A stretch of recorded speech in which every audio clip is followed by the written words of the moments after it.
नमस्कार दोस्तों, आज हम राजस्थान अध्ययन कक्षा 10वीं की पुस्तक का चैप्टर नंबर 6 राजस्थान के स्थापत्य पेज नंबर 74 की कथन और कारण संबंधी प्रश्नों को हल करने जा रहे हैं। मैंने इस पेज से 35 प्रश्नों को तैयार किया है और बिना किसी देरी के अपन बढ़ते हैं आगे। गागरोन का किला खींची चौहानों के अधिकार में आ गया था। बिल्कुल सही कथन है।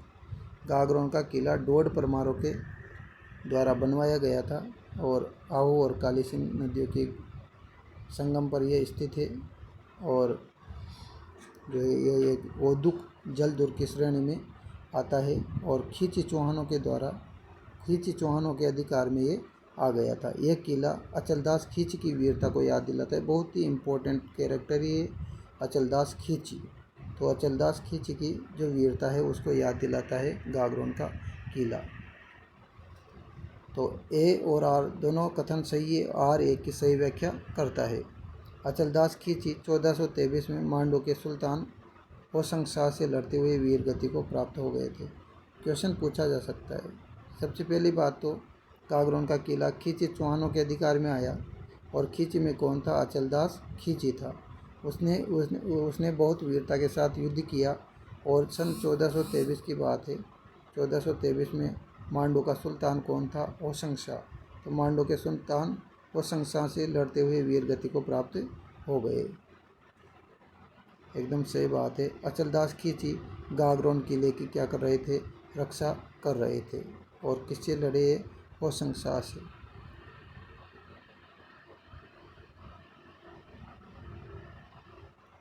ठीक है, मतलब ऐसे ध्यान रख लेना। होश में लड़े। कैसे लड़े?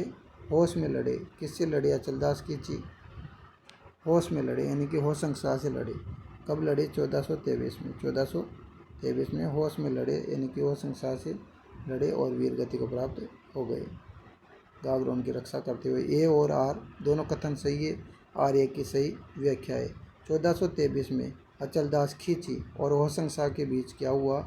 युद्ध हुआ। कभी कभी ये युद्ध, आजकल युद्धों का क्रम भी चल रहा है और ऐसा पूछा जाता है किसने किसके साथ युद्ध किया, तो आपको पता होना चाहिए। अचलदास खींची ने होशंग शाह के साथ युद्ध किया था 1423 में। होशंग शाह कौन था? अब क्वेश्चन आता है होशंग शाह कौन था। तो जैसी लाइन है उससे अगला क्वेश्चन बनवाया है मैंने। तो होशंग शाह गुजरात का क्या था? सुल्तान था। होशंग शाह गुजरात का सुल्तान था, ध्यान रखें। आगे चलो। सही है, परंतु आर गलत है। सॉरी, यहाँ से मेरे गलती हो चुकी है। 1423 ईस्वी में दोबारा क्वेश्चन देखिए। 1423 ईस्वी में अचलदास खींची होशंग शाह के मध्य युद्ध हुआ। बिल्कुल कथन क्या है? बिल्कुल कथन सही है। होशंग शाह गुजरात का सुल्तान था, जबकि यह गुजरात का सुल्तान नहीं था, मांडू का सुल्तान था। कहाँ का था? मांडू का सुल्तान था। तो आर कथन गलत है। और कहाँ का सुल्तान था? मांडू का। मांडू का सुल्तान कौन था? होशंग शाह। होशंग शाह कहाँ का सुल्तान था? मांडू का सुल्तान था।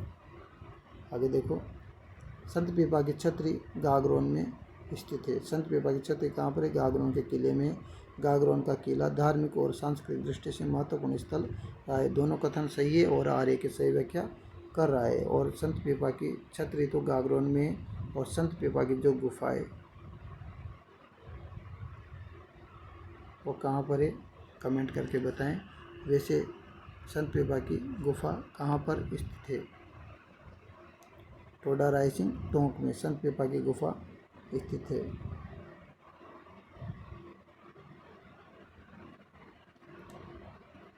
आगे देखें। गागरोन किला धार्मिक और सांस्कृतिक दृष्टि से महत्वपूर्ण स्थल रहा है। सूफी संत मिठ्ठे शाह, क्या कहा जाता है? उपनाम है इनका मिठ्ठे शाह। संत हमीदुद्दीन चिश्ती, संत हमीदुद्दीन चिश्ती यानी मिठ्ठे शाह की दरगाह गागरोन के किले की शोभा को बढ़ाती है। और मिठ्ठे शाह का संबंध किससे है? गागरोन के किले से। ए और आर दोनों कथन सही है। आर ए की सही व्याख्या करता है। गागरोन के किले में बुलंद दरवाजे का निर्माण औरंगजेब द्वारा करवाया गया था। बहुत ही इम्पोर्टेंट कथन है।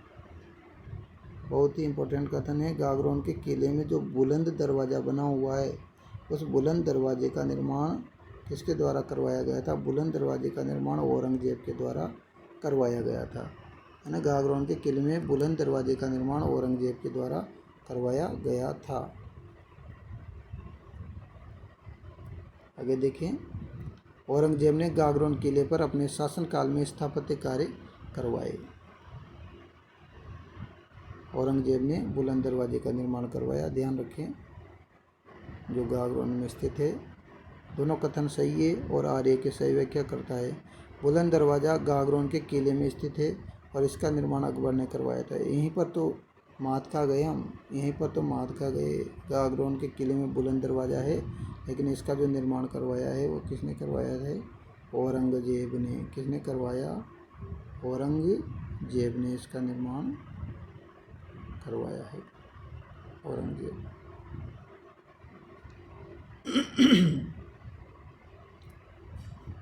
आगे देखें, अकबर के किले का निर्माण तो मेघनेश दुर्ग अजमेर में स्थित है, तो ये सही है, परंतु आर गलत है। इसका निर्माण औरंगजेब ने करवाया था। गागरोन का किला झालावाड़ के जिले में स्थित है। यह किला मध्यकालीन स्थापत्य कला का महत्वपूर्ण उदाहरण है। बिल्कुल सही बात है, मध्यकाल का रहेगा ना, क्योंकि म से मध्य, म से मुस्लिम, तो मुस्लिम साम्राज्य स्थापित हो चुका था। औरंगजेब ने जो है बुलंद दरवाजे का निर्माण करवाया, तो स्थापत्य करवाई इस वजह से।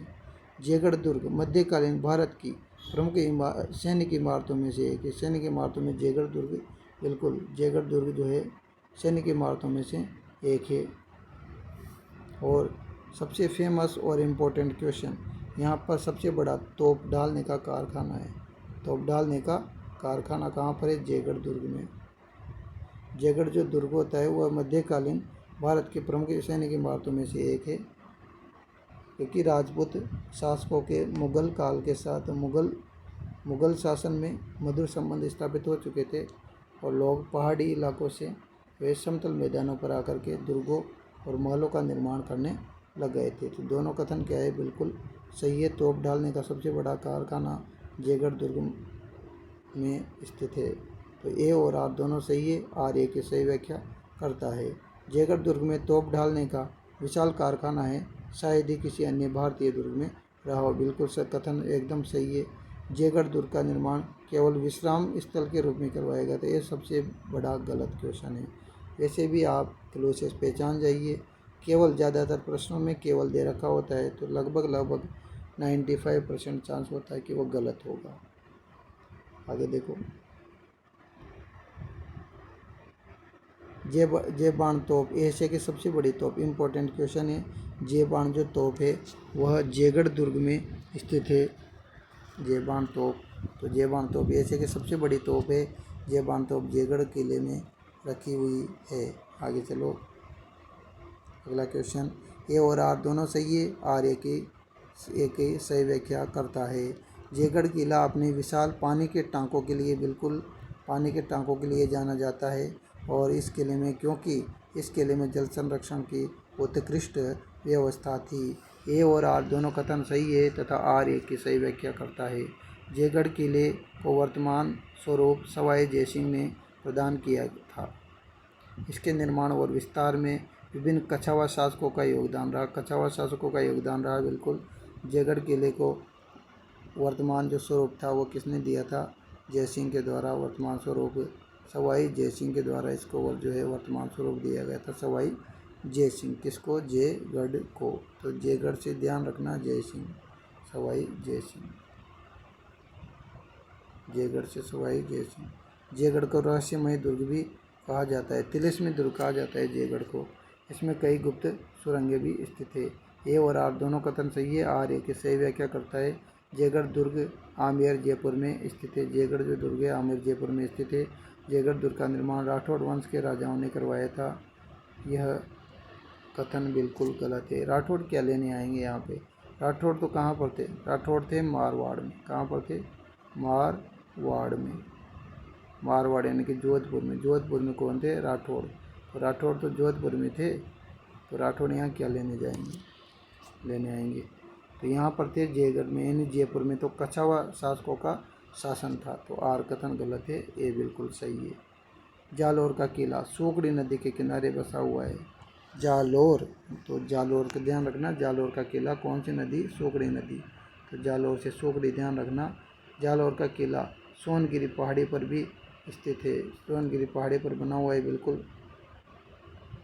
एक तो स्वर्ण नगरी तो कहा जाता है जैसलमेर को, और सोनगिरी या सुवर्ण नगरी ये कहा जाता है, सुवर्ण नगरी ये कहा जाता है अपने जालौर को। दोनों कथन सही है। और नगरी कौन सी है? सोगड़ी नदी पर। शिलालेखों में जालौर का नाम क्या मिलता है? जाबालीपुर, ये इसका उपनाम है जाबालीपुर। जो शिलालेख हैं उन शिलालेखों में इसका नाम मिलता है जाबालीपुर। शिलालेखों में जालौर किले का नाम सुवर्णगिरी था, अभी बताया था मैंने, सुवर्णगिरी था। सोनगिरी पहाड़ी या सुवर्णगिरी पहाड़ी पर स्थित है, सोगड़ी नदी पर। सो से ध्यान रख लेना, सो से सोगड़ी और सो से सुवर्णगिरी। आगे देखें, दोनों कथन सही है। जालौर किले का निर्माण प्रतिहार शासकों के द्वारा, प्रतिहार जो शासक थे उन प्रतिहार शासकों के द्वारा करवाया गया था, बिल्कुल सही बात है। और इसका निर्माण 8वीं शताब्दी में करवाया गया था। प्रतिहार जो शासक थे उन प्रतिहार शासकों के द्वारा जो है जालौर दुर्ग का निर्माण, जालौर किले का निर्माण करवाया गया था और 8वीं शताब्दी में करवाया गया था। ठीक है, प्रतिहार शासकों के द्वारा। दोनों कथन सही है, व्याख्या भी कर रहा है। जालौर किले के भीतर बनी तोपखाना मस्जिद पूर्व में एक संस्कृत पाठशाला थी, बिल्कुल सही कथन है।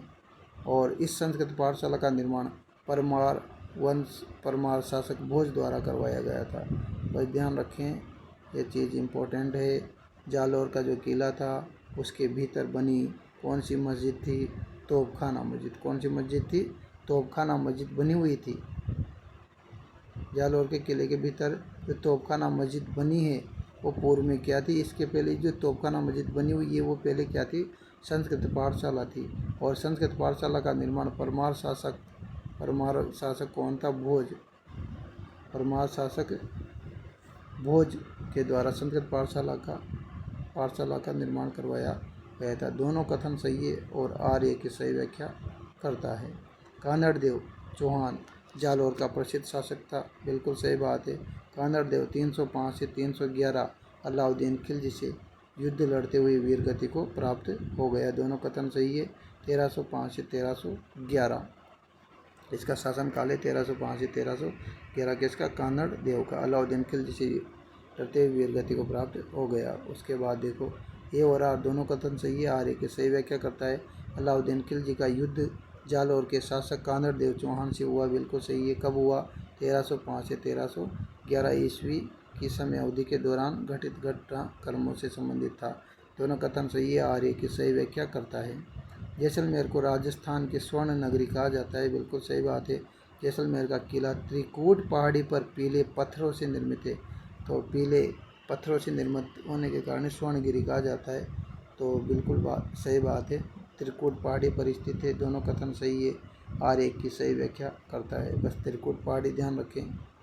चित्तौड़गढ़ का किला मेसा के पठार पर स्थित है। और मेहरानगढ़ जोधपुर का किला चिड़िया टोक की पहाड़ी पर स्थित है, जिसे मयूर ध्वजगढ़ भी कहा जाता है। और जैसलमेर का जो किला है वह त्रिकूट पहाड़ी पर स्थित है, पीले पत्थरों से निर्मित है। जैसलमेर के किले को सोनारगढ़ का किला भी कहा जाता है, सही बात है एकदम, सोनारगढ़ का किला भी कहा जाता है इसे। और इसका निर्माण 1155 में भाटी शासक राहुल जैसल के द्वारा करवाया गया था। भाटी शासक कौन था? राहुल जैसल, उसके द्वारा इसका निर्माण करवाया गया था। कब करवाया गया था? 1155, 1155 में इसका निर्माण करवाया गया था। 1155 ध्यान रखें, 1155।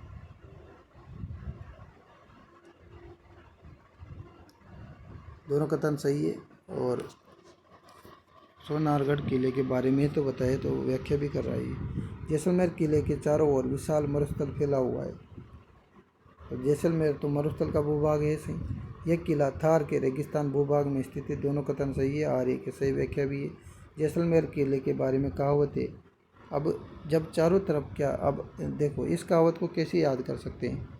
तो जैसलमेर के किले के बारे में कहावत है कि यहाँ पर पत्थर के तो पैर करने पड़ेंगे तुम्हें, पत्थर के पैर करने पड़ेंगे, लोहे का शरीर करना पड़ेगा और काठ यानी लकड़ी का घोड़ा लेकर के उस पर सवार होकर ही पहुंचा जा सकता है। जैसा कि आप बात किसकी कर सकते हैं? जैसलमेर के किले की। तो जैसलमेर का किला धानवन दुर्ग है, चारों तरफ क्या है, रेत ही रेत है। तो रेत में चलना बहुत बड़ा मुश्किल काम होता है। इस वजह से यह कथन कहा गया है, पत्थर के तो पैर करने पड़ेंगे, लोहे का शरीर करना पड़ेगा और लकड़ी का घोड़ा, इस पर सवार होकर ही पहुंचा जा सकता है।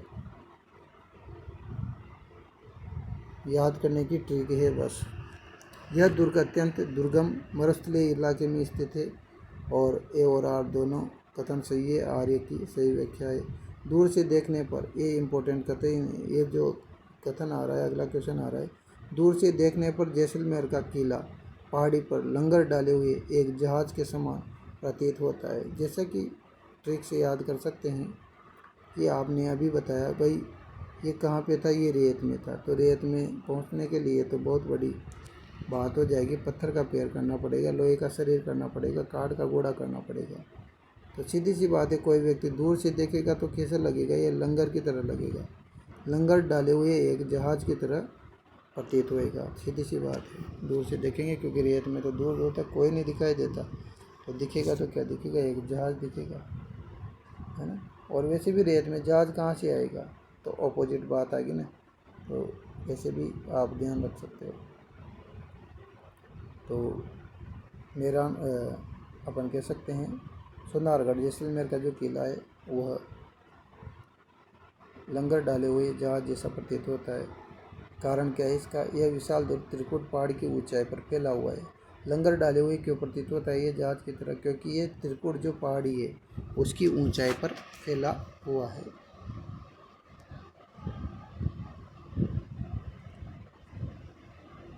ए और आर दोनों कथन सही है तथा आर ए की सही व्याख्या कर रहा है। जैसलमेर किले को कारीगरों ने चूने के स्थान पर, यह भी इसका इम्पोर्टेंट फैक्ट है जैसलमेर का, जैसलमेर के किले को कारीगरों ने चूने के, कौन सा, चूने के स्थान पर बड़े बड़े पीले पत्थरों को परस्पर जोड़कर, मतलब यहाँ पर चूने से नहीं जोड़ा बल्कि पीले पीले पर जो पत्थर थे उनको ही जोड़ा गया है। चूने के स्थान पर क्या किया, बड़े बड़े पीले पत्थरों को जोड़कर खड़ा किया है। इसके निर्माण में किसी भी प्रकार के जोड़ने वाले मसाले का प्रयोग नहीं हुआ। सही बात है, ये केवल पत्थरों के जो खांचे बनाए गए थे, पत्थरों के जो खांचे बनाए गए थे उनको जोड़कर ही इसका निर्माण करवाया गया था। उसके बाद देखो ए और आर दोनों कथन सही है, आर ए की सही व्याख्या कर रहा है। जैसलमेर किले के अंदर बने पार्श्वनाथ और ऋषभ देव मंदिर आबू के देलवाड़ा जैन मंदिरों की बराबरी करते हैं। ये इंपॉर्टेंट फैक्ट आ रहे हैं यहाँ पे। जैसलमेर जो सोनारगढ़ का किला जैसलमेर में है, तो ऐसे भी जो जैन मंदिर है उन वो सोने की तरह चमकते हैं, ऐसे ध्यान रख लेंगे। जो जैन मंदिर है वो सोने की तरह चमकते हैं। तो यहाँ पर जो कौन कौन से मंदिर बने हुए हैं, एक तो पार्श्वनाथ जैन मंदिर है, एक ऋषभ देव मंदिर, दो प्रकार के मंदिर बने हुए हैं। कहाँ पर, सोनारगढ़ जैसलमेर में। और ये मंदिर अपने उच्च स्तरीय शिल्प और सौंदर्य के लिए प्रसिद्ध है। और देलवाड़ा के जो जैन मंदिर है उनकी बराबरी करते हैं पार्श्वनाथ जैन मंदिर और ऋषभ देव मंदिर।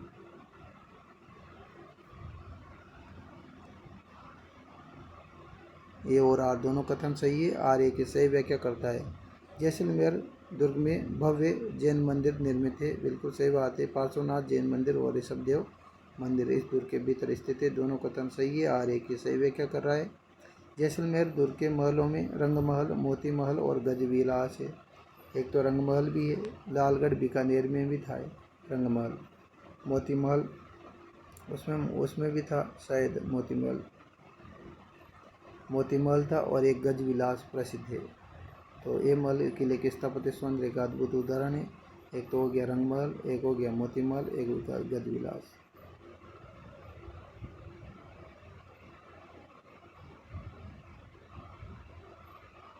ये महल इस किले के स्थापत्य और सौंदर्य का सुंदर उदाहरण है, दोनों कथन सही है, आर्य की सही व्याख्या करता है। सवाई जयसिंह का संबंध जयगढ़ दुर्ग से है, बिल्कुल, उन्होंने दुर्ग को वर्तमान स्वरूप यानी कि पुनर्निर्माण कार्य किया, दोनों कथन सही है, आर्य की सही व्याख्या करता है। तिलस्मी किला भी कहा जाता है जयगढ़ को। तोपखाना मस्जिद का निर्माण मूल रूप से मस्जिद के रूप में ही हुआ, इसे परमार शासक भोज ने बनाया। तोपखाना मस्जिद का निर्माण रूप से मस्जिद के रूप में थोड़े हुआ था, गलत कथन है, और परमार शासक भोज ने थोड़े बनाए थे। देखो यहाँ पर क्वेश्चन इसी प्रकार से घुमाया जाता है। हाँ ये जरूर है, तोपखाना मस्जिद तो है, ये है तो सही, लेकिन पहले ये क्या थी, ये पहले संस्कृत पाठशाला थी। पहले क्या थी, ये संस्कृत पाठशाला थी, जो किसने बनाई थी, परमार शासक भोज ने बनाई थी। परमार शासक के द्वारा संस्कृत पाठशाला बनाई गई थी। फिर उसके बाद ये किस में चेंज हो गई, तोपखाना मस्जिद में चेंज हो गई। तो इनकी ए और आर दोनों गलत है। ये पूर्व में परमार शासक भोज द्वारा निर्मित एक संस्कृत पाठशाला थी।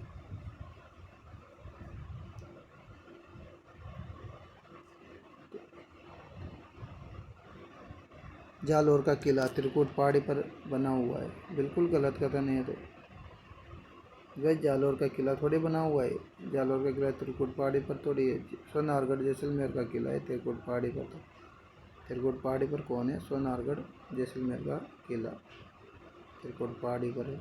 जैसलमेर का किला सोनगिरी पहाड़ी पर बना हुआ है, बिल्कुल सही बात है। नहीं, स्वर्णगिरी थोड़ी है, सुवर्णगिरी भी नहीं है, स्वर्णगिरी।